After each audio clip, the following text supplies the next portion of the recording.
ఈ పువ్వులు ఓన్లీ ఇక్కడే అరకులోనే ఎక్కువగా కనిపిస్తాయి. ఇవి చూడడానికి చక్కగా దమ్మిడి చామంతి పువ్వుల్లా కనబడతాయి. ఇవి వద్దన్నా కూడా ఇక్కడ చక్కగా మొత్తం ఫామ్ అయిపోతూ ఉంటాయి కుప్పలు కుప్పలుగా. లుక్ చూస్తే కనుక చాలా బాగుంటాయి, చూడడానికి చాలా హ్యాపీగా అనిపిస్తుంది. వీటికి ఏమి ప్రత్యేకించి నీళ్ళు పోయక్కర్లేదు, విత్తనాలు పోయక్కర్లేదు. ఆటోమేటిక్గా ఇవల్ల స్ప్రెడ్ అయిపోతూ ఉంటాయి. ఎక్కడో తెలుసా ఎక్కడ అంటే అరకు వేలో ఇలా దారి పొడుగున మొత్తం ఈ చెట్లన్నీ అందంగా కనిపిస్తూ ఉంటాయి అన్నమాట. ఓకే, ఇక్కడ చూస్తే పెద్ద పుట్ట ఉంది. ఇప్పుడు ఏం దీన్ని టచ్ చేయొద్దు, ఓకేనా.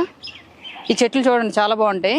ఎప్పటి నుంచో అనుకుంటున్నాను అనమాట, దీని దగ్గర ఆగి ఒక 10 నిమిషాలు పట్టుకుందాం అనుకుంటున్నాను. చాలా రఫ్గా ఉంది ఎందుకో కానీ, ఇది చాలా రఫ్గా ఉంది. ఈ చెట్లు మీరు ఎప్పుడైనా చూసారా? ఇలాంటి చెట్లని మీరు ఎప్పుడైనా అరకు వస్తే కనుక ఈ ఫ్లవర్స్ మీకు ఎదురుపడ్డాయా? ఎదురుపడే ఉంటాయి, చూడడానికి చాలా బాగుంటాయి కూడా.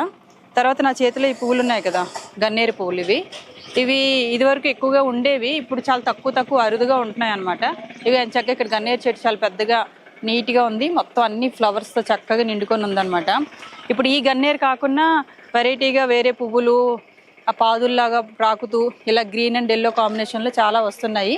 కానీ ఇది న్యాచురల్ గన్నేరు చెట్టు అనమాట. చిన్నప్పుడు ఎక్కువ ఇలాంటి గన్నేరు చెట్లు కనిపిస్తూ ఉన్నాయి, ఇప్పుడు చాలా అరుదుగా కనబడుతున్నాయి అనమాట ఈ గన్నేరు చెట్టు అనేది. గన్నేరు పువ్వులు ఇవే అనుకుంటాను, గన్నేరు పప్పు అంటే ఇదేనేమో మేబీ. ఇవే గన్నేరు కాయలు అంటారు కదా, ఇగో గన్నేరు కాయలు ఉన్నాయి. వాటి జోలికి వెళ్ళకూడదు అంటారు.